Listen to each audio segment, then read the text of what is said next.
a man stands before the vast ranks of the demon army with a trembling girl at his side, addressing her as Nene and commanding her to retreat to the castle while he alone will buy them time. And though Nene protests in terror that Takumi, as she calls him, remains only level 1 and cannot shoulder such a burden, Takumi reassures her with calm conviction that he will manage because of a certain skill. And as he steadies his resolve, he reflects upon his full name, Takumi Saiki, recalling the moment of awakening in this strange world when a magician welcomed them as summoned heroes and saviors of the kingdom.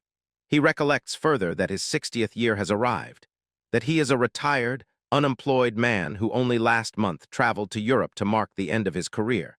So at first he wonders if this bizarre scene is a dream before conceding otherwise.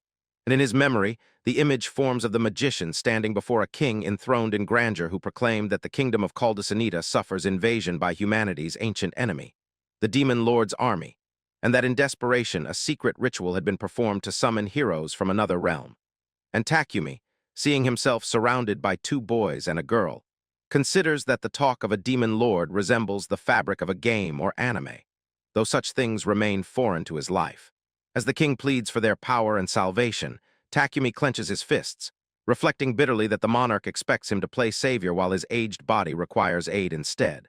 While beside him one boy calls the situation amusing, and the bespectacled youth remarks that challenging a demon lord appears intriguing, their enthusiasm exposing their youth.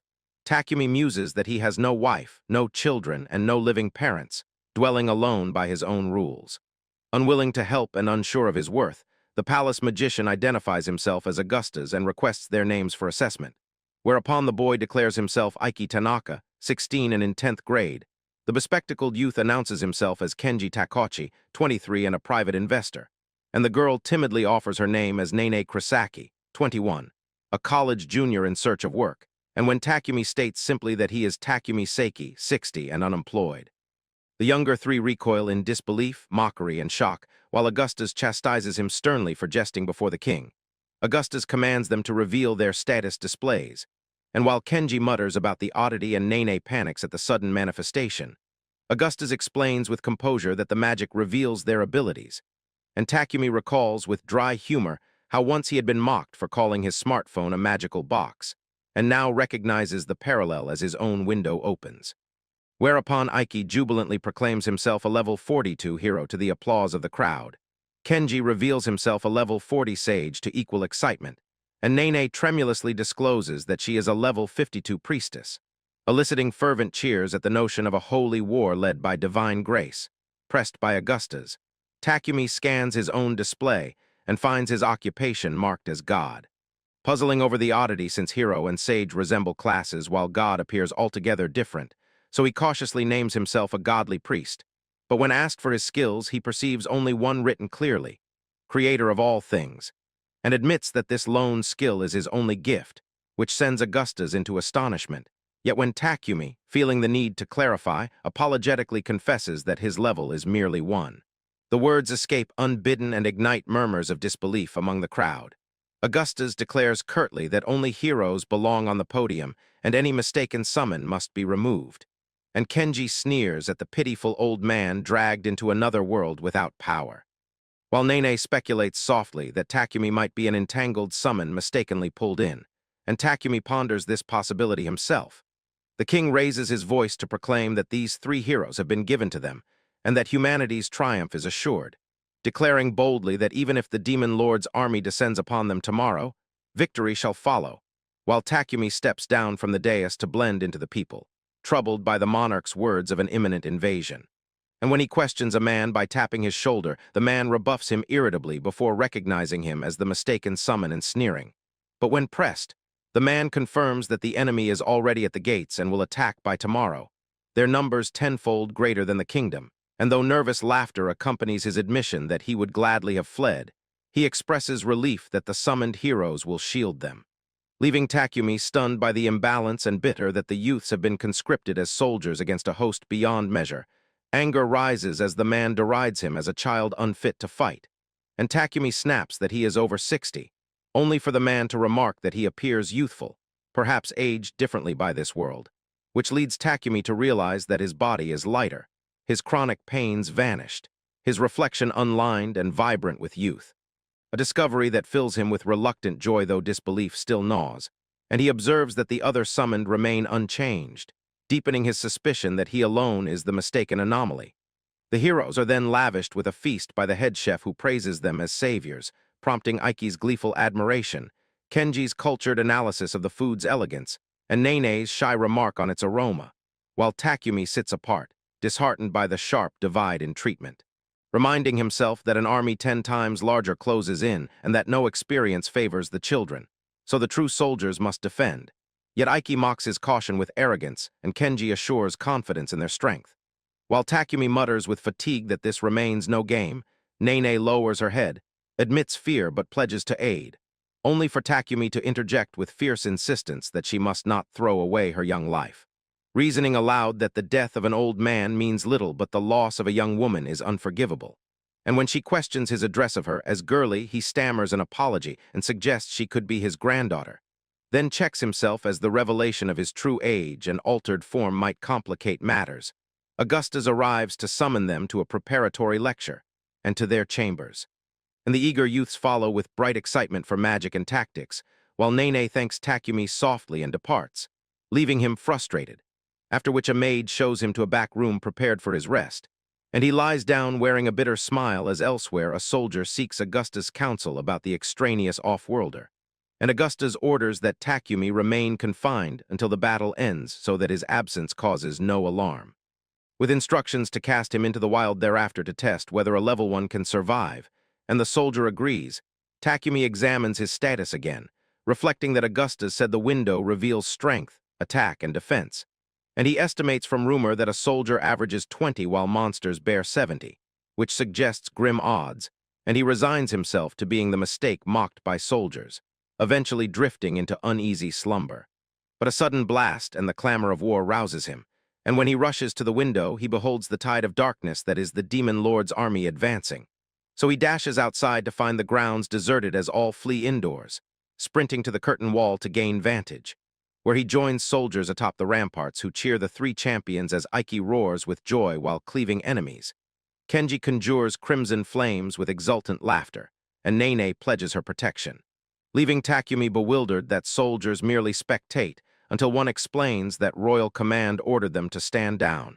Disbelief grips him as his gaze rises to the distant tower where the king watches, and finding a ladder that leads there he ascends, driven by indignation. And upon reaching the tower, he overhears the king praising the strength of the youths and Augustus affirming it, while revealing coldly that they have taught the hero, and sage a self-destruction magic meant to annihilate half the demon host and force retreat, founded on the lie that resurrection exists. And the king with a cruel smile declares that their deaths will be commemorated as heroic sacrifice, at which Takumi bursts forth in fury, denouncing the scheme and pleading for the lives of the young. Augustus demands his identity while the king derides him as the mistaken summon. Yet Takumi bows with dignity and implores that the children be spared because their futures matter while his aged life may be offered, urging that the army be sent instead. But the king rejects the plea coldly. Augustus accuses Takumi of rebellion, and the monarch decrees with malicious certainty that the summoned shall die as heroes, adding mockingly that Takumi will be remembered among them as the lowest ranked. And in that moment arrows fly suddenly and strike Takumi down. Aiki shouts that the monsters refuse to cease attacking, counting each slain foe with growing frustration as his sword shatters and a monster lunges at him, which he repels with a punch while asserting his status as a hero. Then calls Kenji the sage to unleash the meteor crash magic previously employed, to which Kenji protests that such major magic cannot be invoked repeatedly and angrily insists that Aiki stop calling him Kenjian, while Aiki cheerfully defends the nickname and Kenji scowls, counterattacking a monster with precise magic while feeling his energy drain rapidly, realizing he must resort to smaller magic combos temporarily and doubts his endurance, as Nene motivates them from behind to persevere for reinforcements from the castle and to maintain focus while she herself struggles as her holy defense barrier drains her, leaving her HP at 40% and MP at 20%. Aiki falters and collapses, prompting Kenji and Nene to shout in alarm, with Kenji recalling Augusta's warning that exhaustion of MP leads to unconsciousness and eventual death, compelling him to prepare a secret self-destruction spell, revealing that Augusta ensured off-worlders can be resurrected. explaining that they are chosen and referencing his past exploits in online games where such resurrections were commonplace. Then raising his hand and initiating the self-destruction while inviting the monsters to confront his hidden magic, astounding Nene. Takumi intervenes from behind, striking Kenji to halt the spell and expressing relief that all are safe, while Nene questions Takumi's sudden appearance amidst the encircling monsters, noting that his undamaged state despite arrows striking him remains a mystery. And Takumi, recalling his fall from the fortress, realizes he must prevent the hero's self-destruction at any cost, improvising by hurling rocks with precise control, obliterating lines of demons and recognizing the destructive power of off-world materials, then producing a pistol and later a rocket launcher through his creator of all things skill, rapidly eliminating the demons, striking Kenji to stop his spell while confirming Kenji's survival, and instructing Nene to retreat. Nene hesitates, concerned for the castle and its occupants, but Takumi forcibly convinces her that the reality is dire, revealing that the king has not dispatched reinforcements and that their continued fighting risks permanent loss, prompting Nene to acknowledge the truth and prepare to evacuate Aiki and Kenji, trusting her priestess' strength to carry them, while Takumi arms himself with a rocket launcher to hold back the demon army, explaining that Nene must remain to heal and inspire the kingdom's defenders, as he sprints toward the oncoming army, reflecting on his inexplicable summoning despite retirement and age.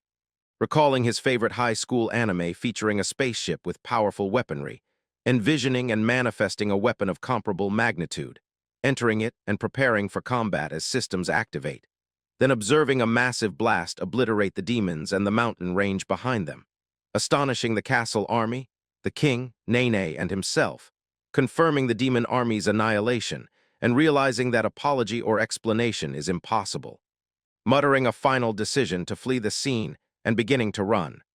Takumi digs into the ground, then eats food while sitting on a log, reflecting that half a month has passed since the battle with the demon lord's army and that he now lives in the village of Penant, recalling how he obliterated everything including a distant mountain range in that fight, and how although rumors claim the matter was dismissed, he was accused of attempting to assassinate the king and became a wanted man, lamenting that his peaceful, retired life turned into chaos ever since arriving in this world. After escaping pursuers, he helped the villagers dig a well and was allowed to live there freely, when an old man tells him that old Jen needs her roof repaired. So Takumi agrees to go once his fieldwork is done, thinking that helping with crops and chores has turned him into the village handyman, then creates a ladder with his creator of all things skill and repairs the roof using conjured tools before Jen thanks him. Strolling through the street, he muses that despite hardships, he is enjoying this second life when he notices villagers gathered around adventurers, approaching and realizing these rugged-looking yet polite people might not be here for him, until their leader Kalitz of the Blue Wolf Mane introduces himself and asks Takumi to guide them.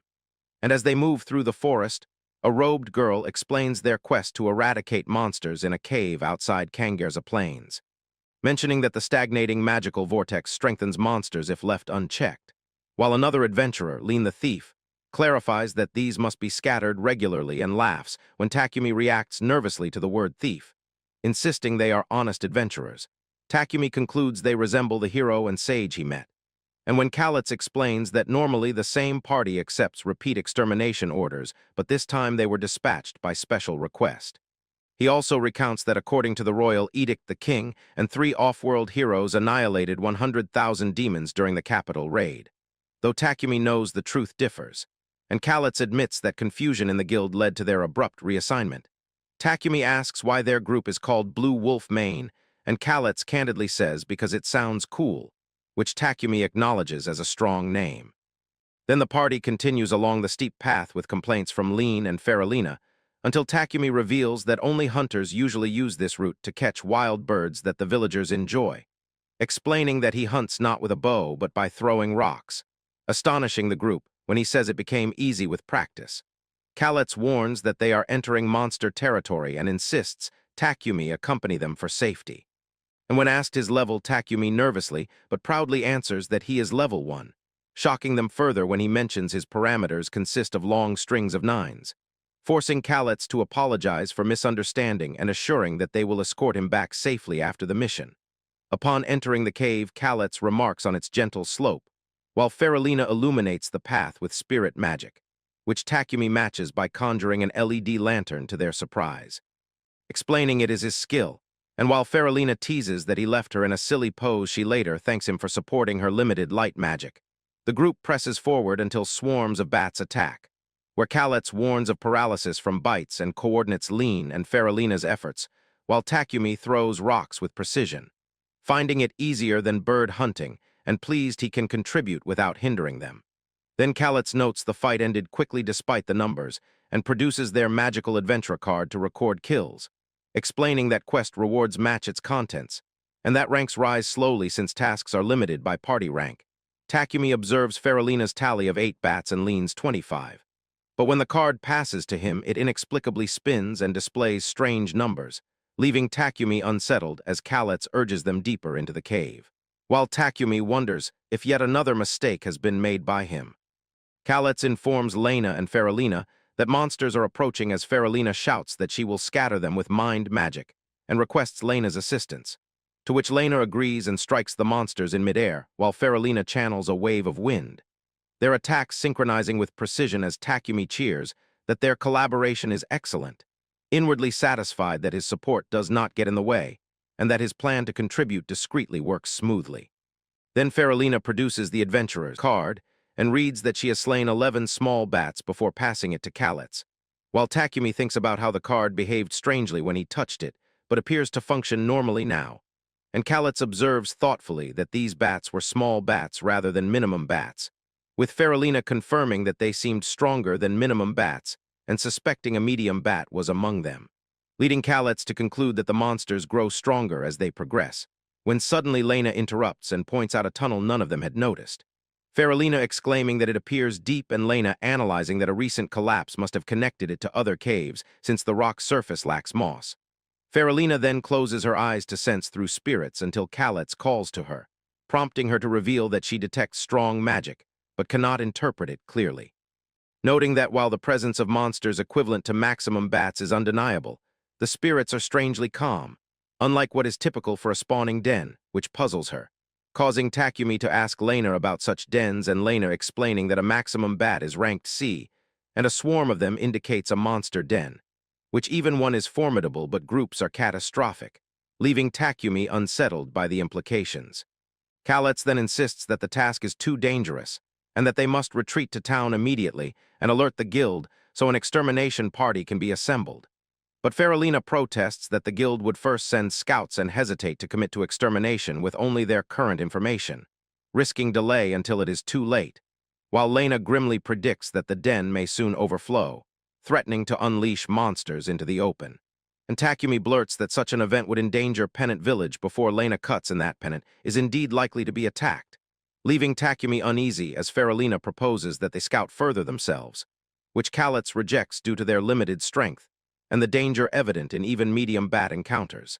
Lena then noticing Takumi lost in deep thought suggests splitting, with her staying behind to watch over him while Kalitz and Faralina hurry back to notify the guild, which Kalitz accepts, instructing Lena to protect Takumi as Faralina casts light to guide their way, and apologizing to Takumi that if they had more strength they could explore the cavern themselves, to which Takumi, stunned, calls out before Kalitz reiterates that they must inform the headquarters to quickly arrange extermination.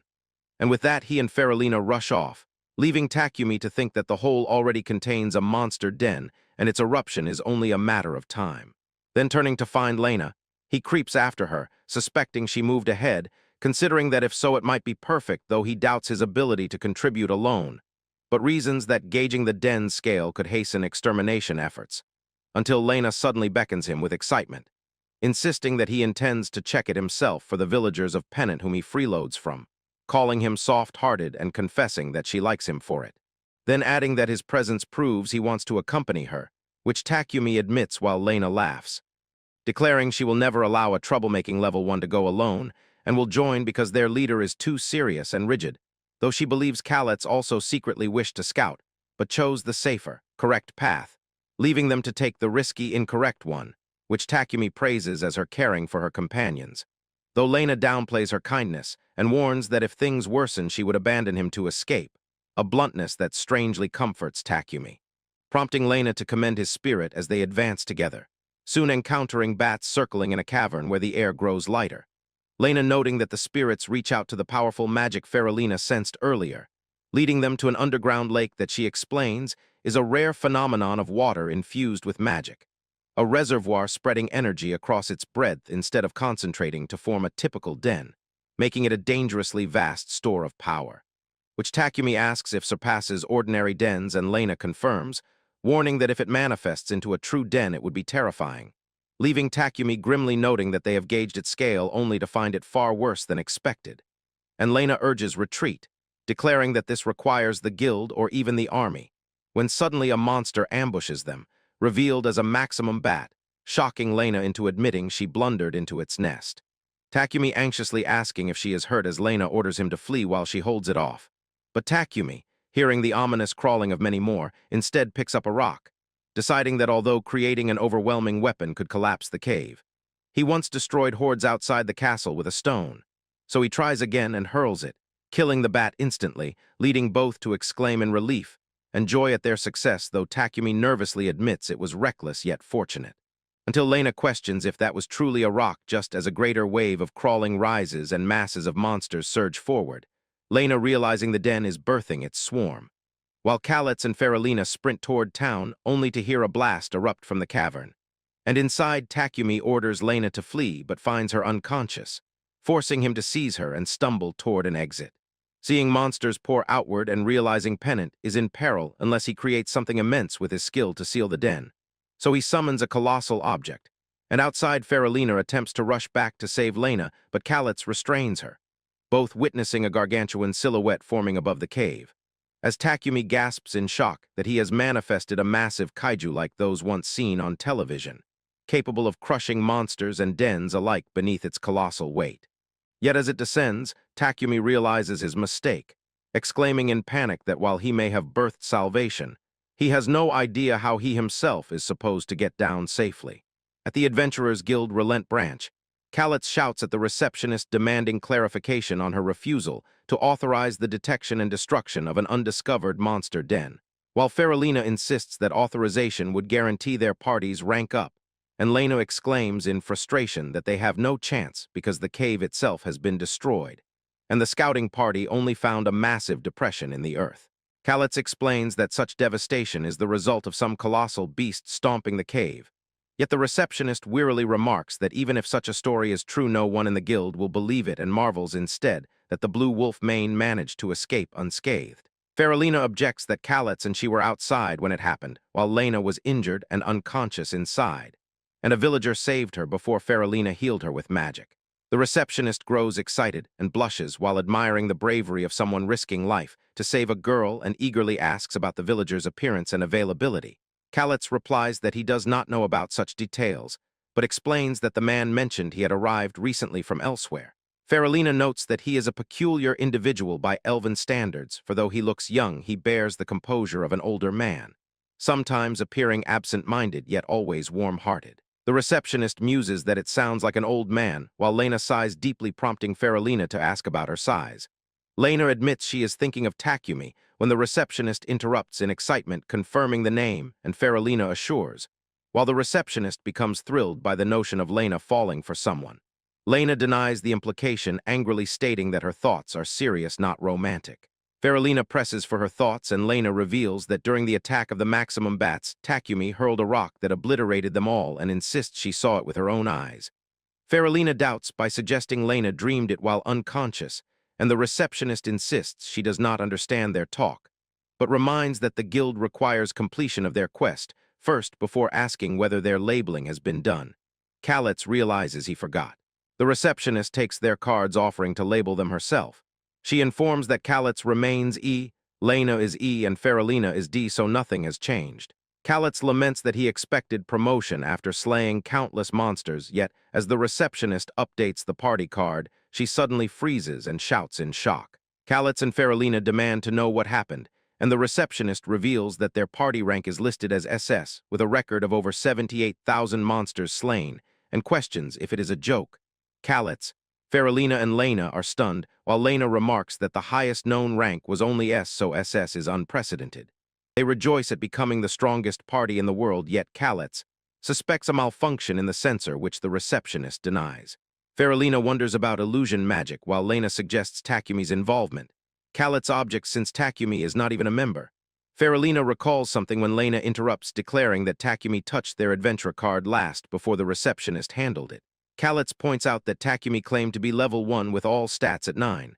Lena questions whether Khalet ever truly saw those stats or witnessed Takumi throwing that rock.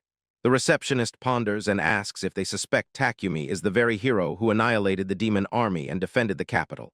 The party reacts in shock as the receptionist recalls that she heard of 3 heroes with the priestess now at the church headquarters.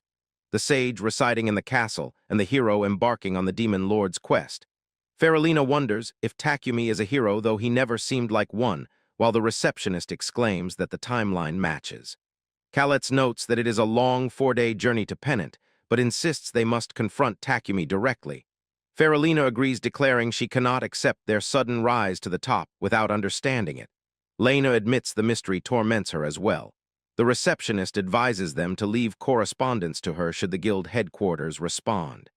They cheer with resolve to uncover the truth, while Lena silently vows to unravel Takumi's secret. And as they leave, the receptionist calls after them, reminding them not to forget their cards. At another place, a girl hands Takumi a paper informing him of his assigned work. Takumi thanks her, addressing her as Kathy, and comments that the Adventurers Guild nearby seems extremely busy. Kathy agrees, explaining that her younger sister Catherine works there and is very lively. Takumi reflects that it has been 3 days since he arrived in Relent, and Kathy, who manages a work-finding place, has been a great help. Kathy praises him using the name Tatsumi for his speed and politeness, while Takumi silently recalls that he uses a false identity to avoid trouble since he remains wanted despite his skilled creator of all things proving invaluable. He now comprehends the meaning of art brings dead, and remembers that he came to Relent because he became the first human to parachute off Akaiji's head and afterward departed from the Blue Wolf main party. He had received news that the conscripted youth defending the capital were returning, and fearing recognition with a bounty still falsely attached, he chose to leave Penant quietly, though saddened, intending only to inform the village chief, yet the villagers threw him a grand farewell feast before he departed. He then crafted a bicycle to travel swiftly, and as he rides he marvels at the untouched majesty of mountains, forests, and rivers while exhilarated at his increasing speed. After an hour he reaches Relent, home of the Blue Wolf main, and finds a job center resembling Hello Work where anyone can find employment. Upon arrival at the guild, Catherine apologized that the Blue Wolf main had not yet returned since quests take days or weeks. Now 10 days have passed, and Takumi notices a wild crowd outside the guild, initially mistaking it for a festival until a soldier addresses him. Takumi recognizes him from the castle and grows uneasy as the soldier remarks on the bounty once placed on him being retracted, thanks to a hero friend petitioning the king with persistence, surprising Takumi, who had been unaware. The soldier further notes that 2 of the heroes left the castle while only the sage remained. He suggests that registering at the renowned Relent branch would earn Takumi credibility, since the rumored SS Party Blue Dragon Shield is associated with it, though Takumi dismisses such naming conventions. Adventurers gossip that the guild's receptionist angrily denied the existence of Blue Dragon Shield and chased them out. The soldier sympathizes with her frustration and departs, wishing Takumi well and reminding him to thank his heroic friend. Takumi considers verifying the truth at the capital and approaches the locked guild door before recalling Kathy's advice to use the back entrance connected to the store. Upon entering, he encounters Catherine, who mistakes him for a trespasser with murderous intent and attacks, forcing Takumi to evade and protest before Kathy intervenes, recognizing him as Tatsumi and welcoming him. Catherine realizes he is Kathy's client and relaxes as Takumi explains he must depart for the capital, which saddens Kathy. She laments loneliness while Takumi requests Catherine to deliver a message to Blue Wolf main conveying his gratitude and wishes for their happiness. Catherine finds the message overly formal while Takumi leaves. Kathy weeps, declaring she will miss Tatsumi terribly, and Catherine reminds her of her marriage. Kathy insists his laid-back demeanor is unlike anyone, though youthful in appearance. Catherine scolds while Kathy presses about Catherine's own marriage prospects, causing her to snap in protest. They bicker over the mistaken name Blue Dragon Shield, while Catherine grows uneasy recalling Takumi's mention of the true Blue Wolf main, and realizing his connection to Penant and the mysterious young man who acts like an old soul. She grows anxious, while Kathy dismisses her concerns, advising to let fate unfold. Catherine mutters uneasily about her careless behavior and predicts drowning her nerves in drink. Meanwhile, Takumi pedals toward the capital, eager to reunite with Kenji and the other heroes, determined to learn what has transpired since and ready to return to the capital at last. Takumi is thinking that his full name is Takumi Saiki and recalls that about a month ago he was transported to another world with 3 other heroes to defend a kingdom against the marauding army of a demon lord, and the battle they fought together, though the other heroes treated it like the games they adored, while the kingdom deceived them into preparing self-destruction magic under the false belief that such a sacrifice would repel the enemy, when in truth the kingdom knew that their deaths would be final. And before the battle, Takumi had stood against the king's selfish lie, was accused of attempting assassination, yet in his own way fought and drove the demon army back before fleeing under a bounty. After escaping the capital, he had reached the village of Penant where kind villagers sheltered him. But upon meeting an adventurer band called the Blue Wolf Mane, he resolved to depart and followed them to their base town of Relent. And there he learned with astonishment that the bounty was rescinded because one among the summoned companions had urged the king to forgive him, which touched Takumi deeply and made him determined to return and thank that unknown ally. So he left Relent and again set out for the capital. He now trudges through a forest muttering that he has lost his way, regretting that he failed to ask directions back in Relent, forgetting too easily that this is another world, and chiding himself that his carefree wandering as though on a bike trip in Europe was thoughtless when ignorance of place names here can be fatal. Until spotting a main road, he resolves to ask the next traveler for guidance. A sound reaches his ears and he recognizes the clatter of a coach, signaling happily for it to stop. But when the horse cart halts, 3 rough men descend and order him to silence, and Takumi wonders if they are thieves, only to be ushered into the cart as it starts moving. An elderly man laughs and apologizes for frightening him, explaining that those 3 are merely bodyguards belonging to his adventure party, the Night Owls, rough in appearance but ranked A, whose caution is necessary because a lone man on a dangerous road draws suspicion. Takumi asks about danger, and the old man explains that this highway is rife with wild beasts, errant monsters, and highwaymen, so caution is justified, and Takumi sighs in weary agreement. The old man then asks if his name is Takumi, apologizes for delaying his own introduction, and presents himself as Lamildo of the Avantos Company, a tradesman in the northern district of Calendol.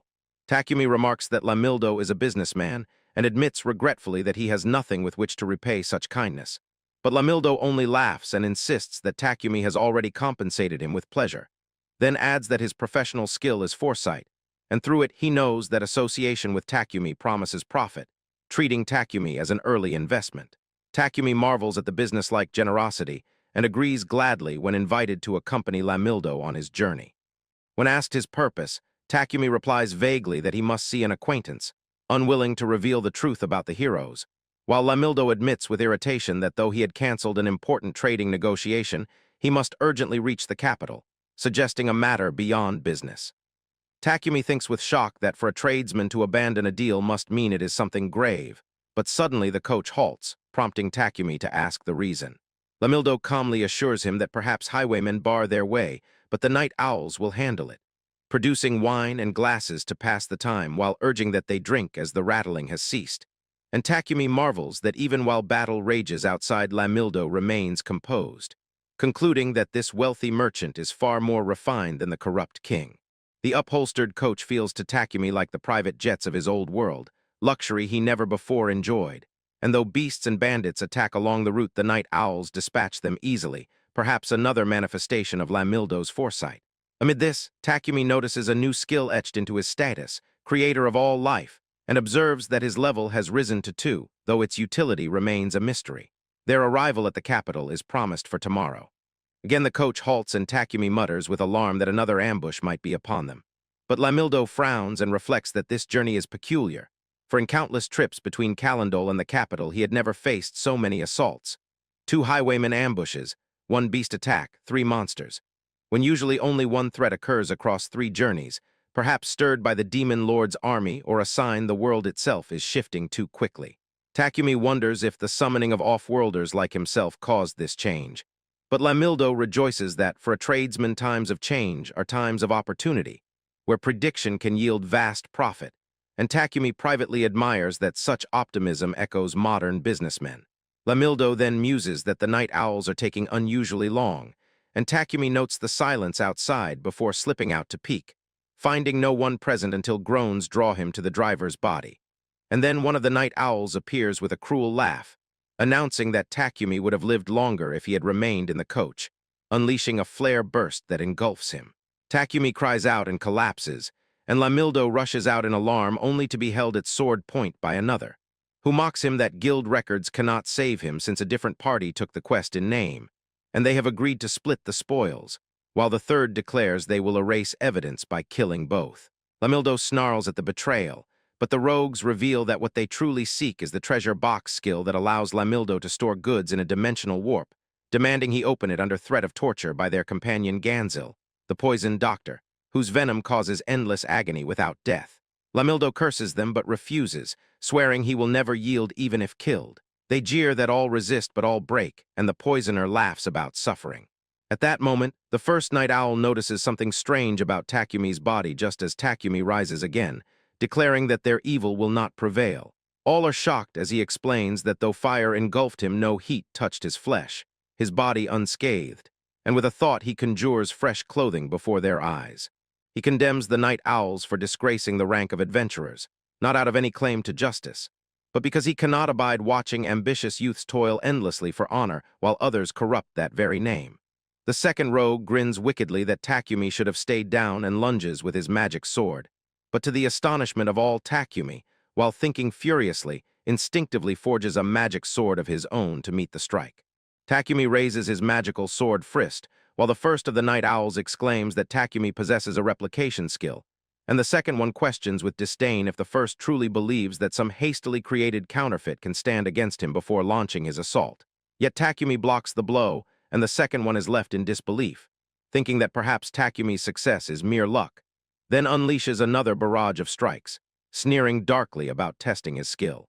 But Takumi parries every attack with precision, leaving the second one astonished that even feints are rendered useless, as Takumi blocks each strike with unwavering defense, until Takumi counterattacks and forces the second one onto the defensive, shocking him further as he realizes there is no way the sword in Takumi's hand could merely be a frail imitation.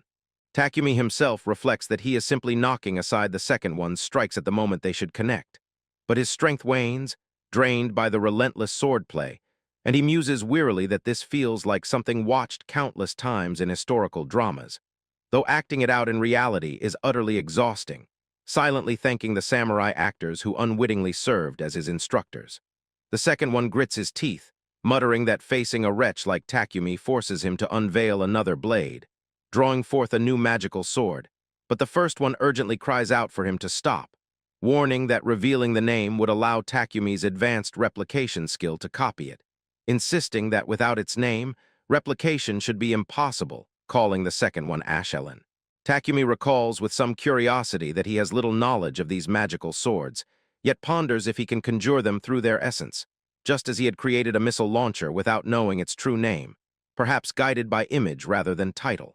Exiled boasts that his blade is Rinsel, laughing that Takumi cannot possibly replicate this sword, declaring Takumi's end before cleaving through Takumi's weapon and laughing triumphantly. Lamildo shouts Takumi's name in alarm as Exiled gloats that this sword drains the wielder's life force to produce overwhelming strength, far surpassing Frist, admitting he had not wished to resort to it. But Takumi left him no choice, and now with its added ability of superhuman might, Takumi shall pay dearly.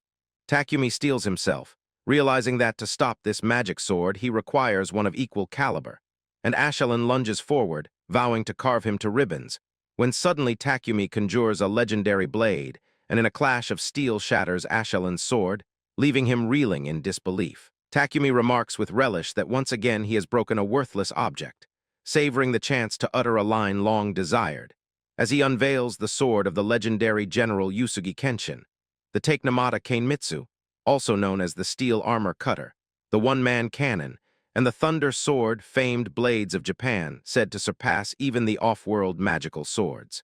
Yet even as he holds such a weapon, Takumi contemplates the difficulty of capturing foes alive with such power, recognizing that slaying them would be effortless, but not his intent.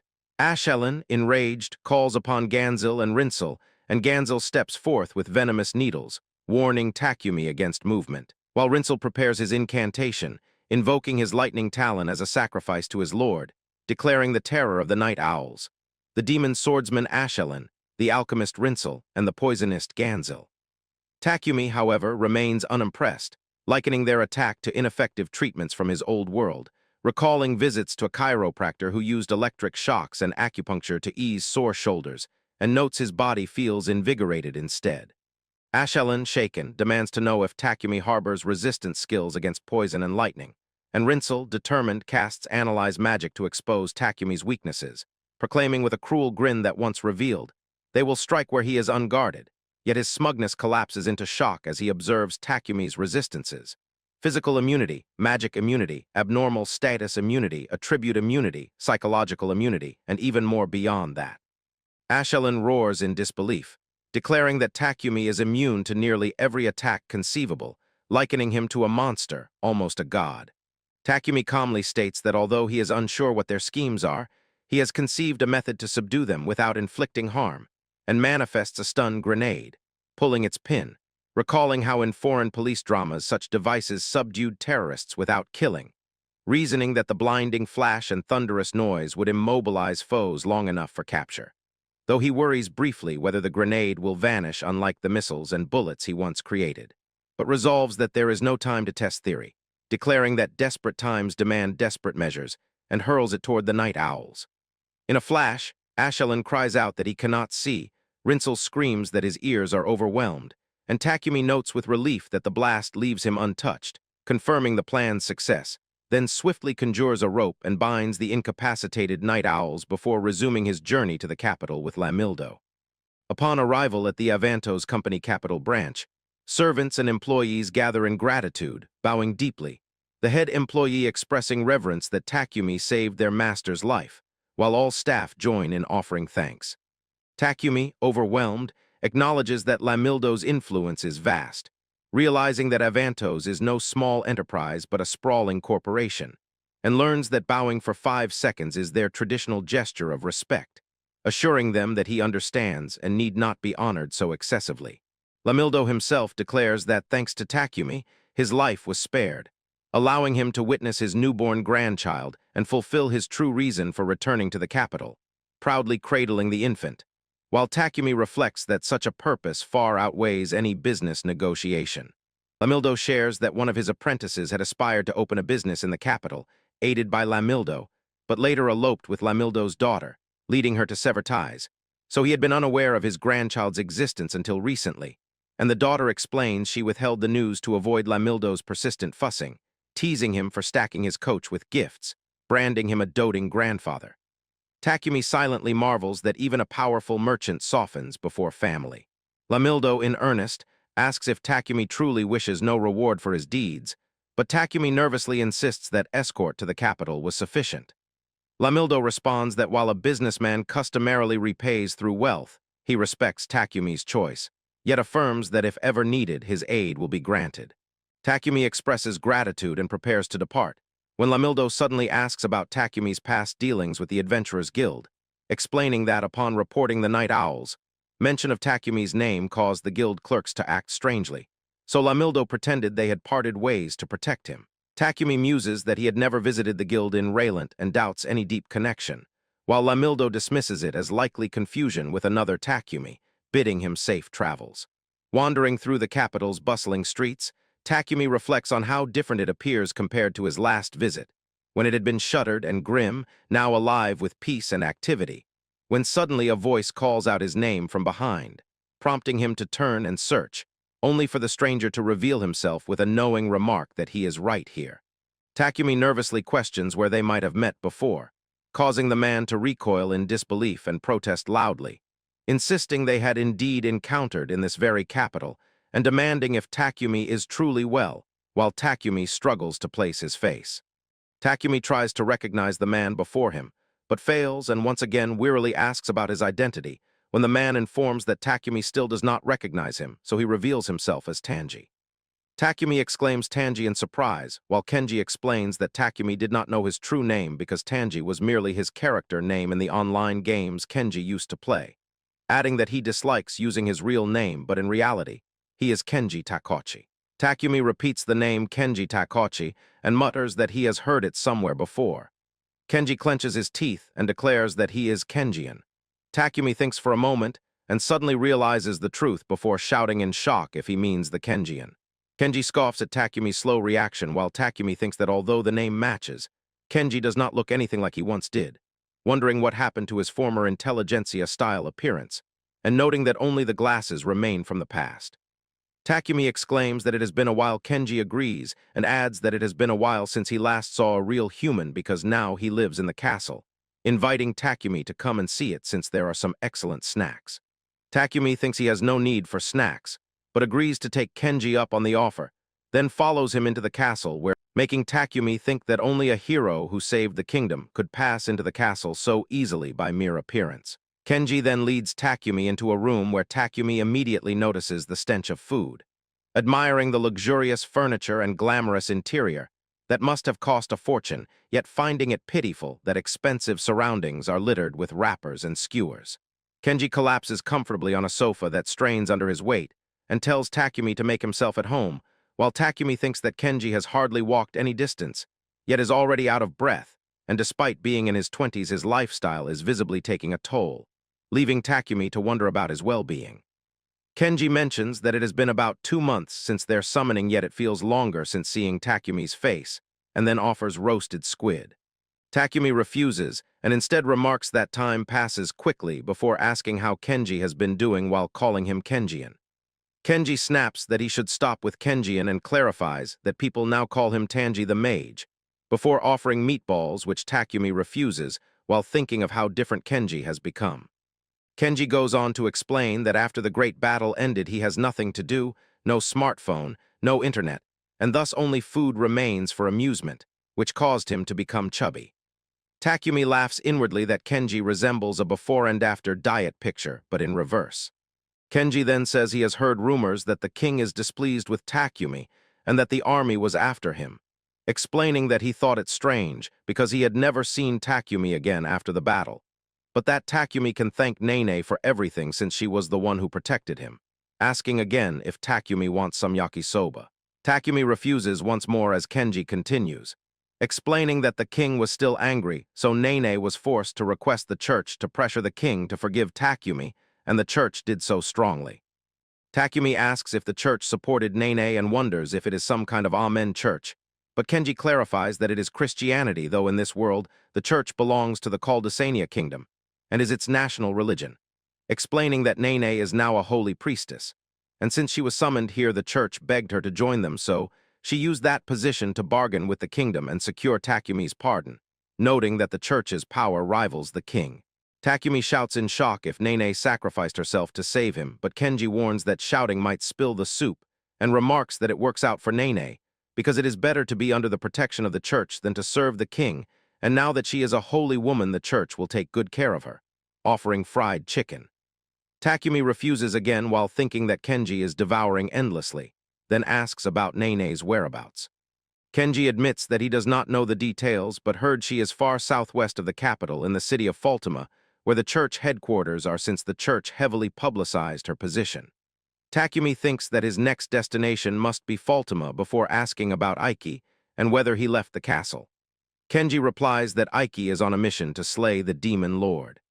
Takumi shouts in shock upon hearing the title, while Kenji explains that Aiki was celebrated in a parade after the battle and proclaimed himself the man who would kill the demon lord before leaving with several others. Takumi worries internally if Aiki will be all right, then asks about Kenji's plans. Kenji replies that he intends to remain at the capital because he was once a shut-in who preferred indoor life, and the capital is renowned for its delicious food, so it will take time to achieve full completion of tasting everything. Takumi bows and announces his departure while Kenji shouts in surprise that he is leaving, to which Takumi responds that it would be bad if the king discovered his presence here. Kenji agrees with that point and asks if Takumi wants takoyaki as a souvenir, which he refuses before leaving. As Takumi departs, Kenji calls out from the window, reminding him that although he was entangled in the summoning and may hold grudges, the four of them are friends and compatriots, so if Takumi ever needs help he can rely on Kenji. Takumi happily assures himself that he will ask if needed, then leaves, feeling glad that although he scrambled away from the capital, he at least visited Kenji first. Meanwhile, in the Caldesania branch of the Adventurers Guild, a senior man furiously clenches his teeth and demands why they still cannot locate Takumi despite sending undercover agents and mobilizing the guild. A young man cheerily states that they know Takumi is in the capital, while another reports that surveillance has been tightened, and it is only a matter of time. The senior man slams the table in frustration, declaring that such measures are not enough because Takumi is not so easy to find. A young girl reluctantly remarks that she heard Takumi defeated the night owls by himself, while another young man suggests perhaps the owls were careless during a coach raid, calling them stupid. Another laughs that they are only getting payback for using the guild's name for dirty work, and the others laugh with him, while the senior man thinks bitterly that these employees are too carefree. He recalls the incident at the Relent branch, where the E-rank party Blue Wolf Mane suddenly slaughtered 78,000 monsters during an extermination hunt, and leapt to SS rank. A situation so strange that only a few insiders know the truth, as public knowledge would cause chaos.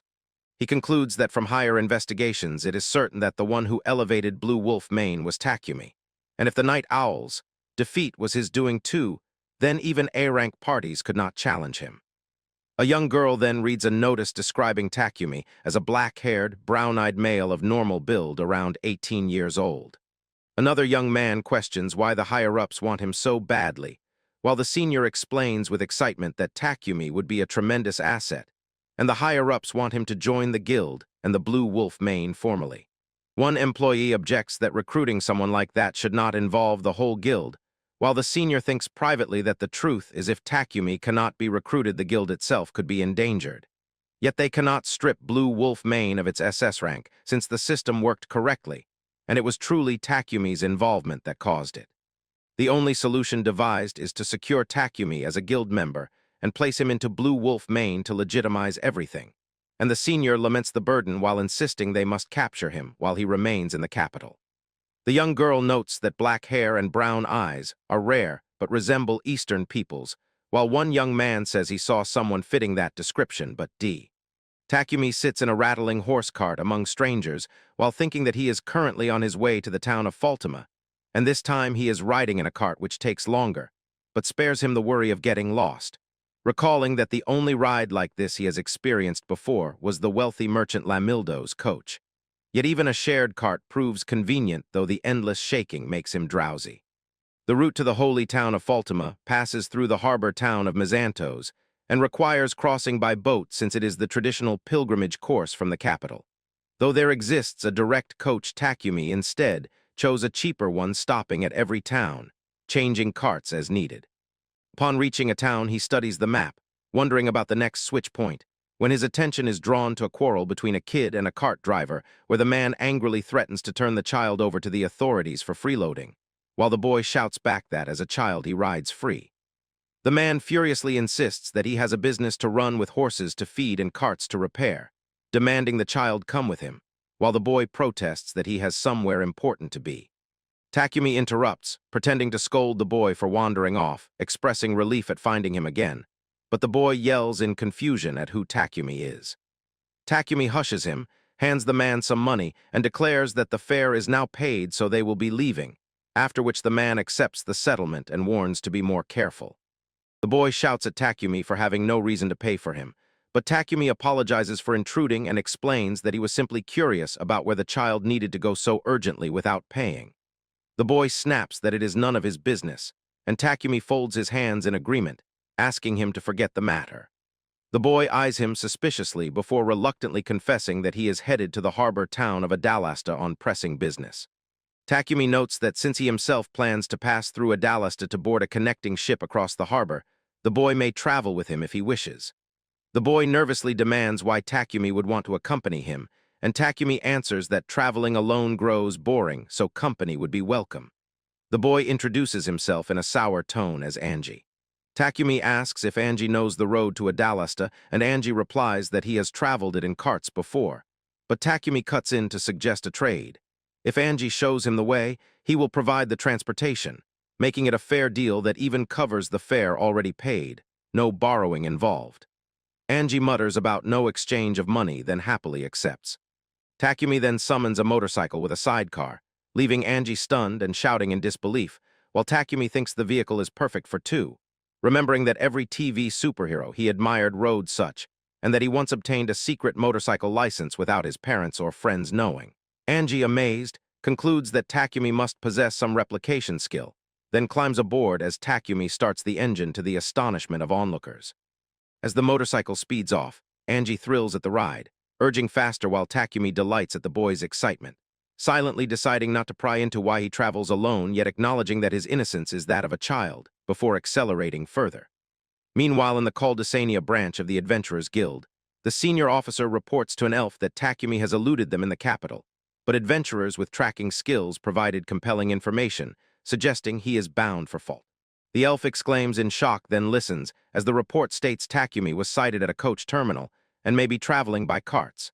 The elf muses that it is bold to flee so openly, marking Takumi as a heroic type, but since the route requires a ship at Mizantos, he orders the senior to alert the Mizantos branch and assemble skilled adventurers to seize him. The senior obeys while the elf thinks that no matter what Takumi cannot escape the guild's reach. At the Relent branch, Kalitz shouts in disbelief upon hearing that Takumi heads for Faltima while the receptionist confirms the news from the capital. And Lena remarks wearily that Takumi moves quickly, already reaching the capital before their return to Penant, doubting his guise as a mere commoner.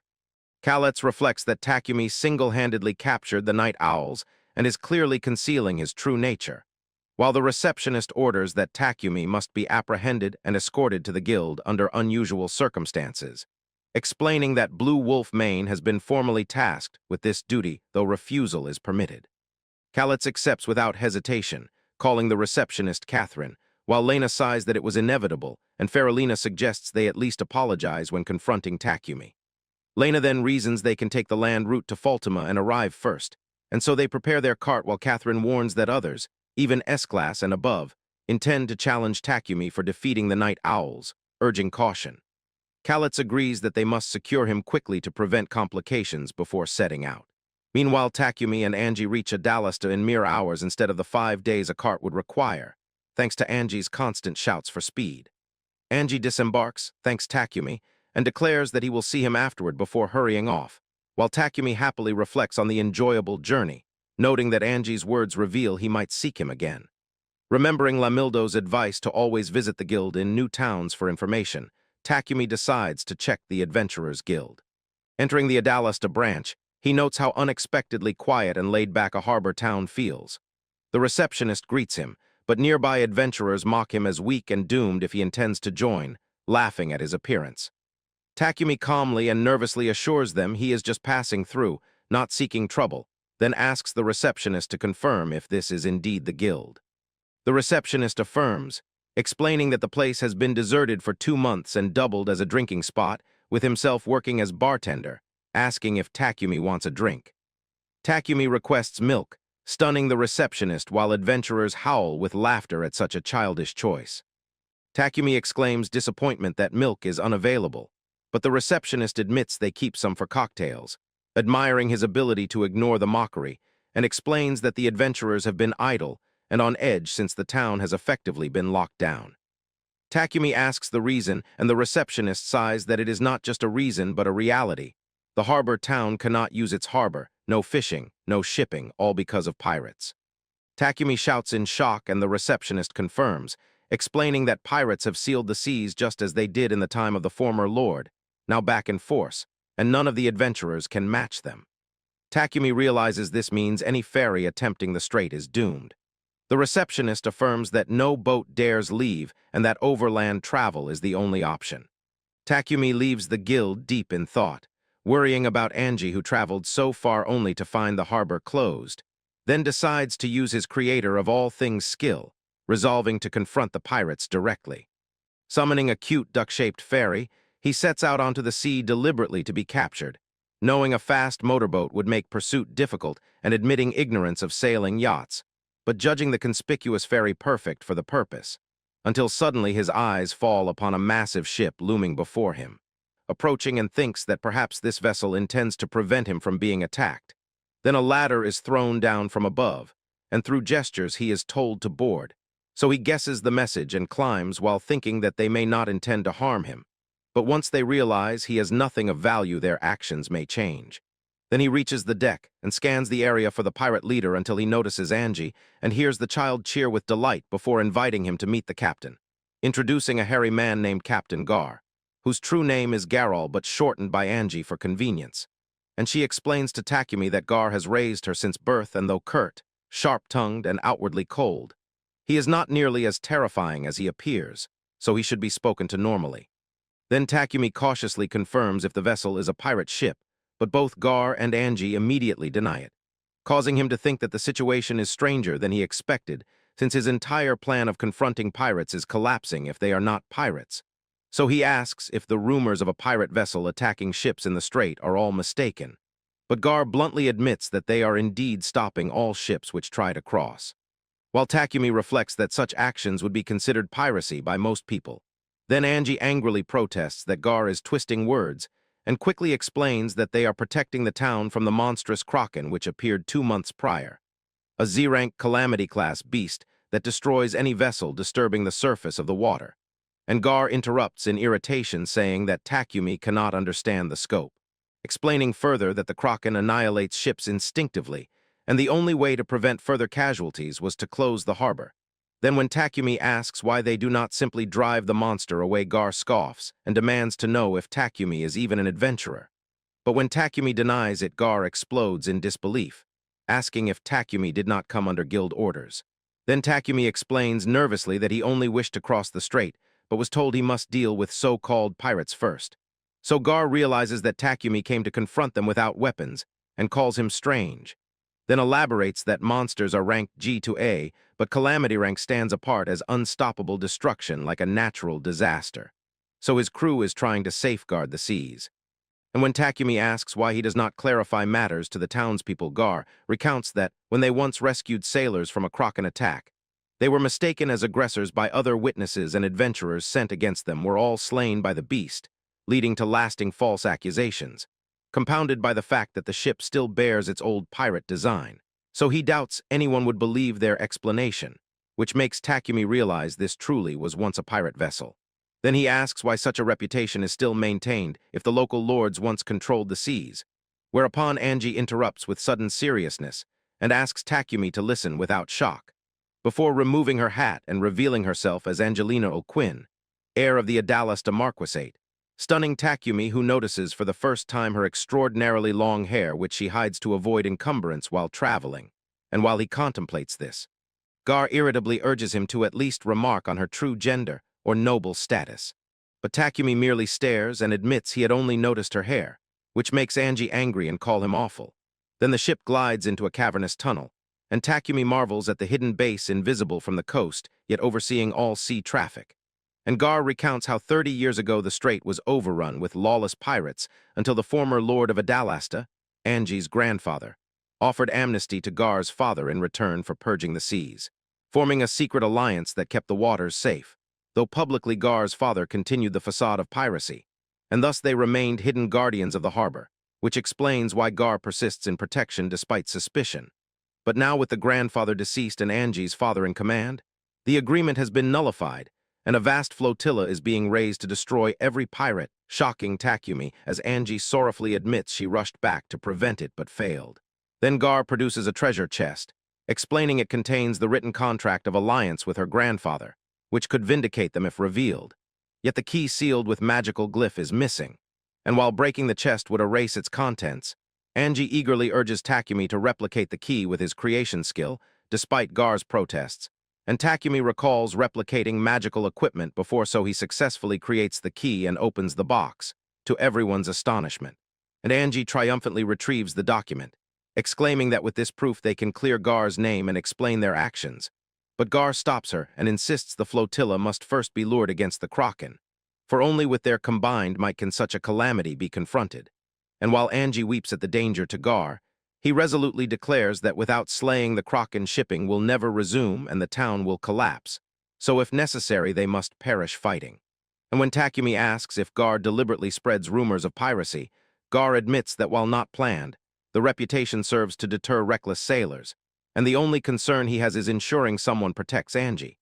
But now he trusts Takumi to do so, which Angie refuses in despair. Yet Gar insists there is no alternative. Then he describes the Kraken's colossal strength, capable of snapping the masts of warships, and its regeneration that makes it nearly invincible. And he asks Takumi to deliver the contract to the Marquis if he falls, but Takumi declines. And when Gar assumes Takumi wishes to leave uninvolved, Takumi denies that as well and requests they go outside. Then together they step onto the deck overlooking the vast strait, where Gar demands to know what he intends. While Takumi thinks that this town was merely a stop along his journey, yet he cannot ignore Angie's sorrow nor the plight of these people. So if he must fight a sea monster, then he will unleash his greatest creation. And with a surge of power, he manifests a colossal secret weapon that shocks Gar and amazes Angie, while Takumi stands atop it, declaring through action that this will be the decisive armament to challenge the Kraken. Gar shows Takumi that the Kraken lurks in the waters ahead, then points at the map and explains that if the Kraken rides the currents in the strait, it shifts between shallow and deep waters. And since the currents flow from the open sea toward the shore right now, it should be closest to the cliffs. Takumi expresses gratitude and compliments that it is reassuring having a captain who knows everything while calculating in his mind that the creature is about 1 kilometer away. Gar warns that the Kraken is swift enough that even if Takumi deploys that massive construct, it might catch him before he gets close. Takumi nervously admits that it is difficult yet insists that he has ideas, and Gar concedes, saying he will stop mumbling and leave the matter to him, since Takumi is far more capable than he first imagined. Takumi reflects that he will have to move around a lot, so he begins stretching to prepare, and as he stretches, Angie curiously asks about it. Takumi explains that the practice is called radio-calisthenics, a proper way to warm up in his land. Angie finds it amusing and decides to join. Takumi instructs her to swing her arms while counting 1, 2, 3, 4 and back 3, 2, 3, 4, ending with a deep breath before announcing that the warm-up is complete, wishing everyone a healthy day. Then he advances toward the massive construct while Gar and Angie cheer for him. Takumi manifests the aircraft carrier Shinano and boards it, thinking that it is time for an inaugural dash across its nearly 1,000-foot deck, before calling forth the second Yamato-class dreadnought. He runs along the colossal ship, thinking that the Kraken must have noticed by now, then summons the number 1 ship Yamato and leaps aboard as the Kraken prepares to devour the last vessel. Seeing the creature up close, Takumi thinks it is enormous, even larger than the legendary dreadnought Yamato, and marvels that no rumors have spread about a Dalistan being attacked, likely due to Gar's vigilance. Because of that, he realizes he must be cunning in handling the beast, since if it disappears like other magical monsters after defeat, he will lose proof of the threat and the reason for Gar's protection of the harbor.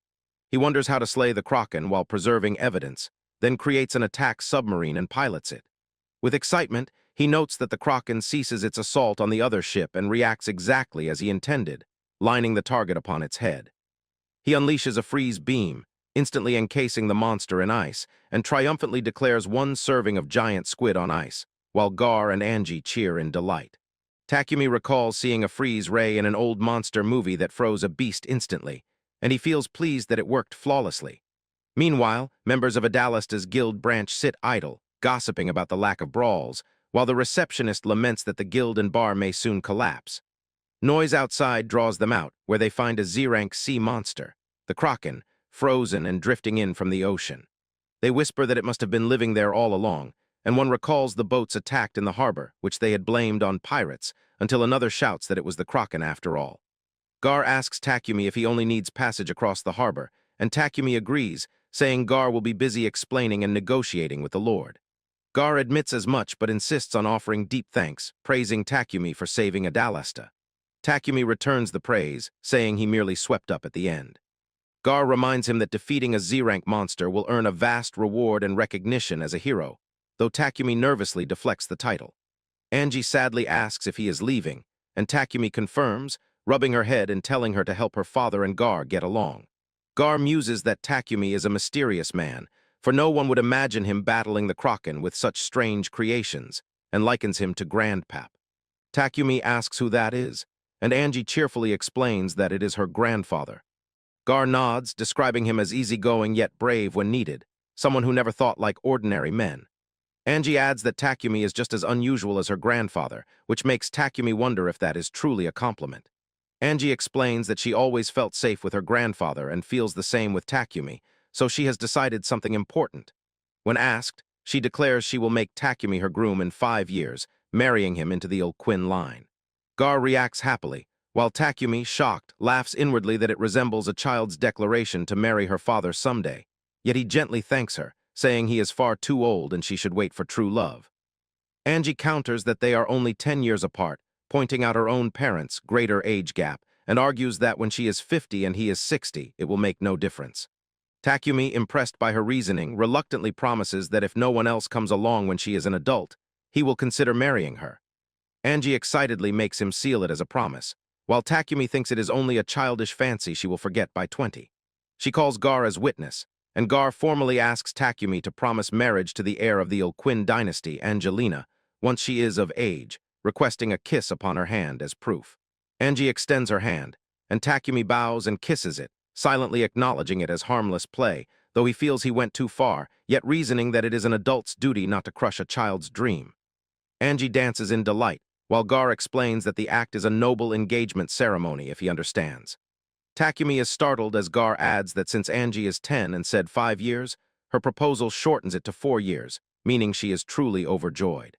Takumi, shocked again, exclaims about adulthood at 14, but Gar dismisses it with cheer, saying he will be glad when Takumi becomes lord of these waters and thanking him once more. Takumi realizes he has blundered, but as he departs, Angie waves excitedly and reminds him she will be waiting. Sitting in the boat, Takumi reflects that she will meet many others in the next 4 years and feelings always change, so he decides to leave it behind and focus on his true goal, the holy town of Faltima.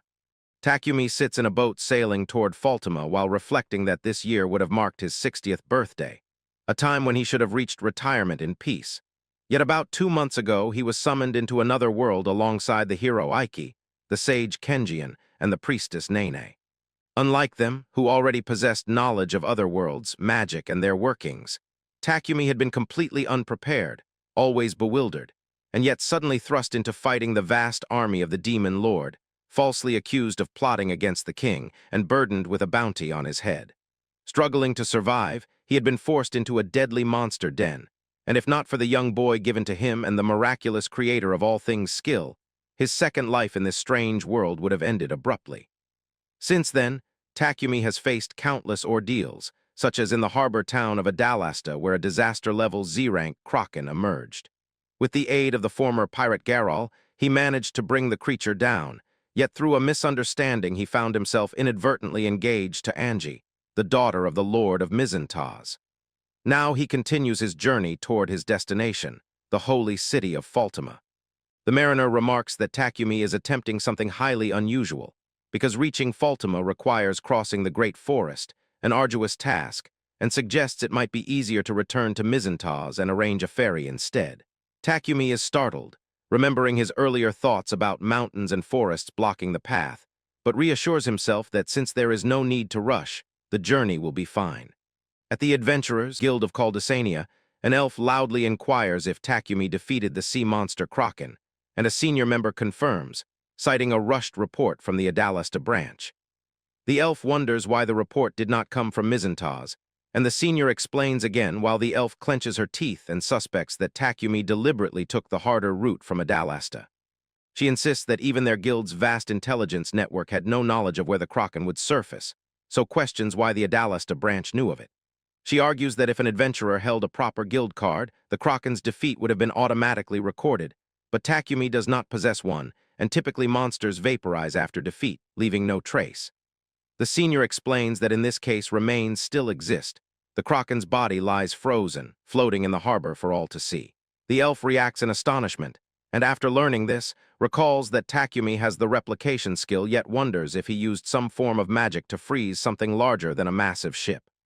The senior responds that no freezing magic of that scale exists, and even if it did, neither humans nor elves could wield it, leading him to question if Takumi is truly human.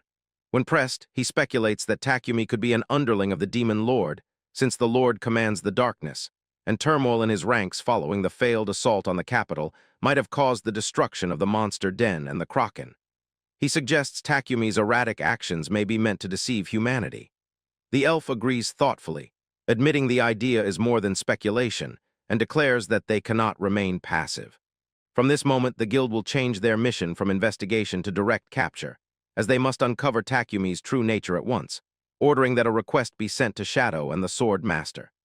The senior reacts in shock at pairing such figures, but the elf interrupts, explaining that the situation demands nothing less.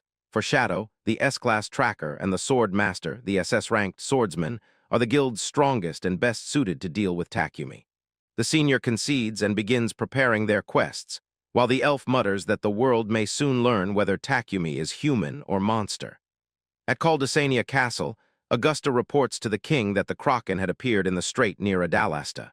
The king grumbles irritably over his meal, lamenting that after the demon lord's army, now even sea monsters plague him, and he refuses to commit royal forces since his budget has already suffered greatly from the prior invasion, declaring that the guild or the local lord should handle it without costing the crown a single coin.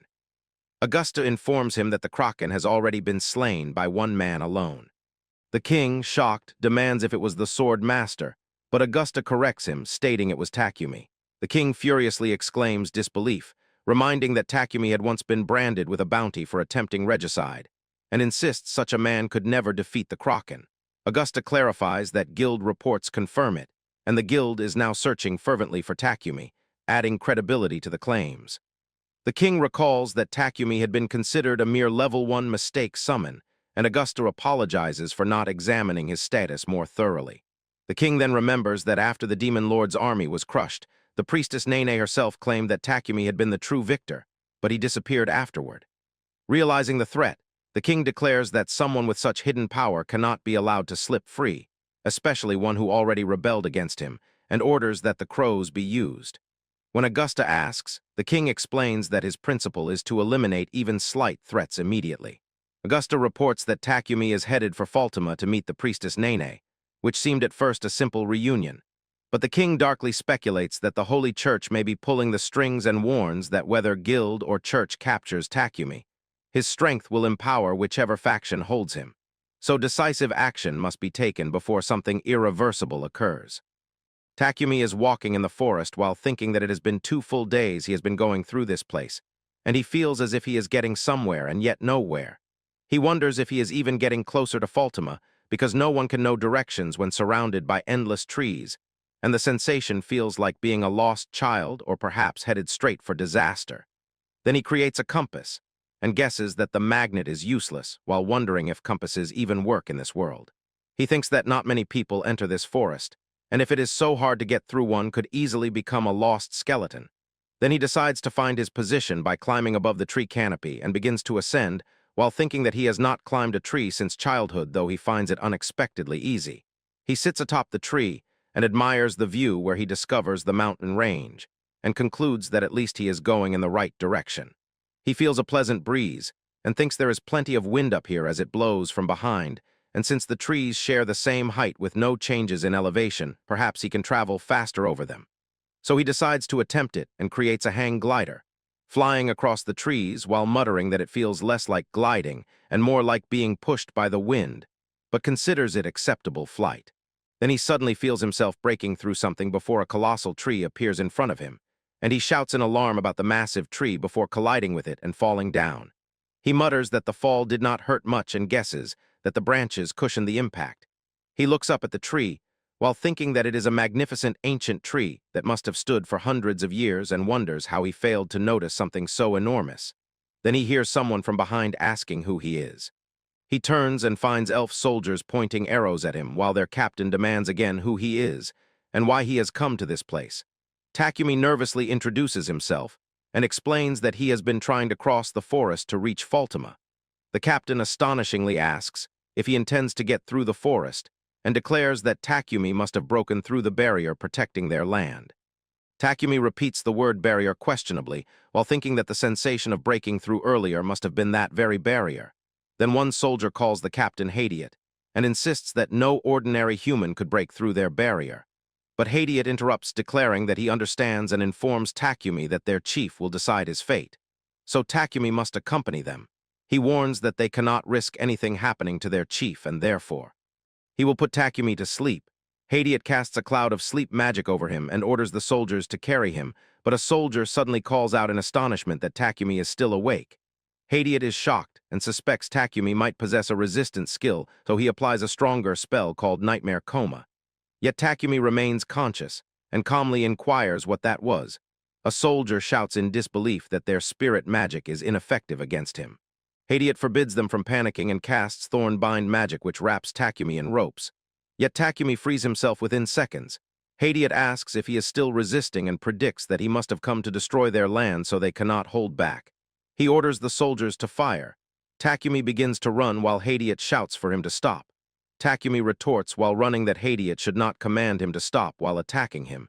Hadiot casts Air Blade. Icicle spears and grappling barrage spells, but Takumi evades them.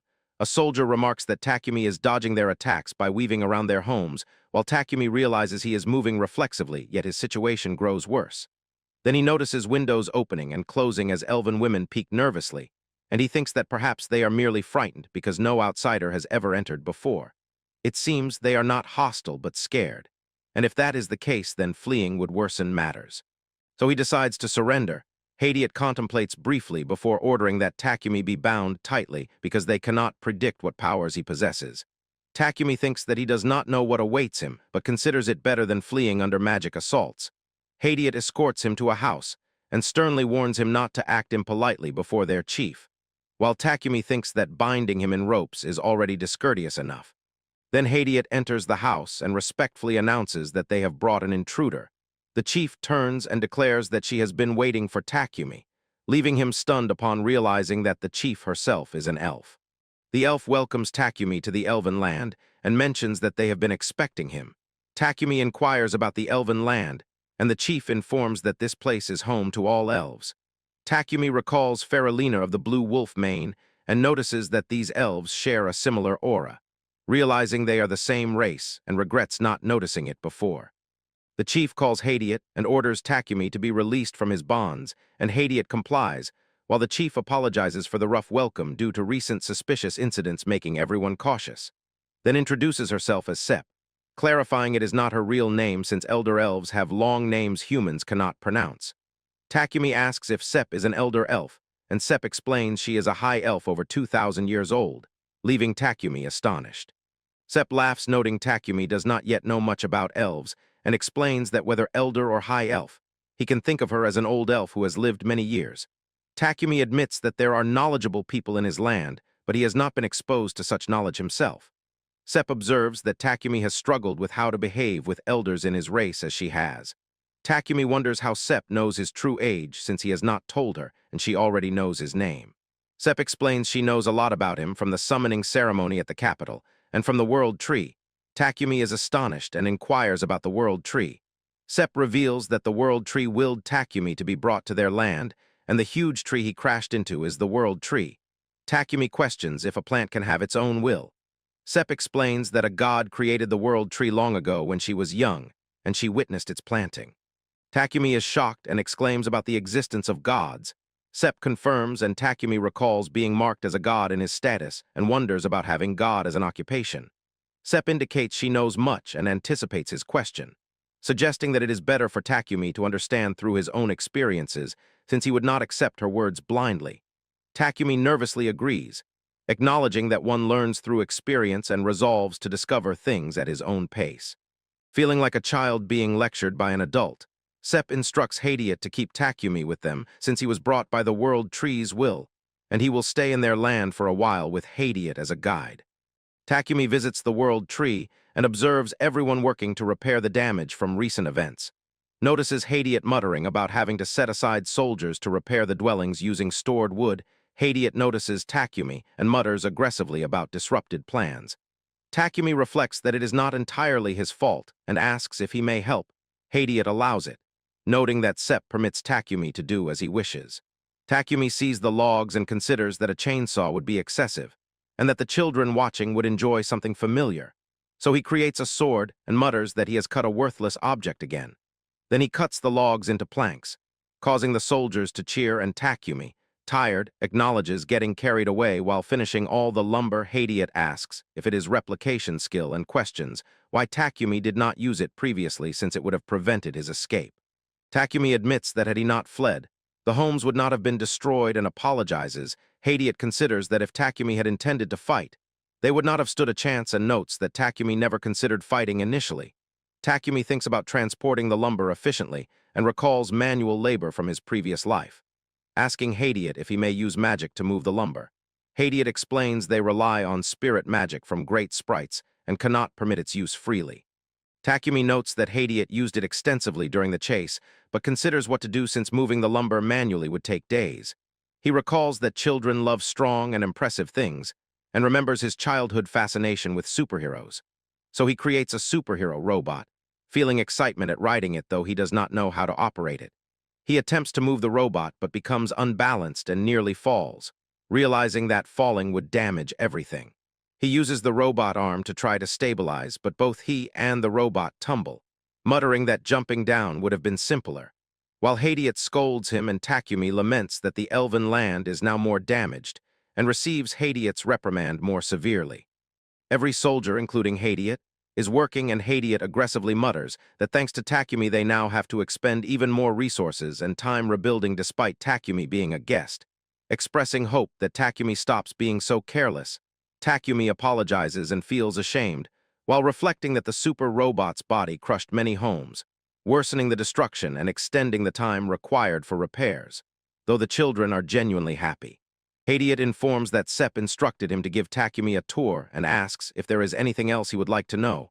Takumi eagerly inquires if there is something the village is particularly worried about, and realizes that while they are concerned about the broken dwellings, there is an underlying issue causing greater distress. Hadiot notes that Takumi seems empty-minded, but actually possesses sharp perception, and confirms there is indeed a pressing matter that requires attention. Takumi asks about it, and Hadiot explains that a few years ago, monsters began appearing in the forest more frequently, endangering the village and prompting repeated expeditions to repel them. But these efforts are currently interrupted by the work of a certain intruder, and if the monster dens continue unchecked, the forest will be further corrupted. Takumi confirms the monster den is in this forest and recalls that previously the World Tree's protection prevented such threats. But the elves whisper that the World Tree's power has weakened.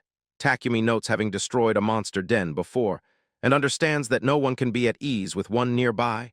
Hadiot informs that this particular monster den is exceedingly dangerous. Takumi inquires about its strength, and Hadiot clarifies that the den is in the sky far above the tree line.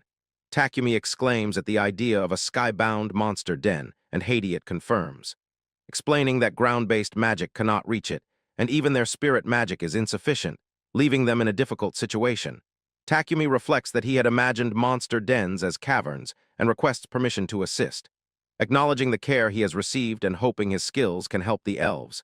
Hadiot laughs and appreciates Takumi's initiative, but emphasizes that the forest is their responsibility and they must handle their own problems, then turns to leave, prompting Takumi to call him back and present an idea, asking for Hadiot's opinion.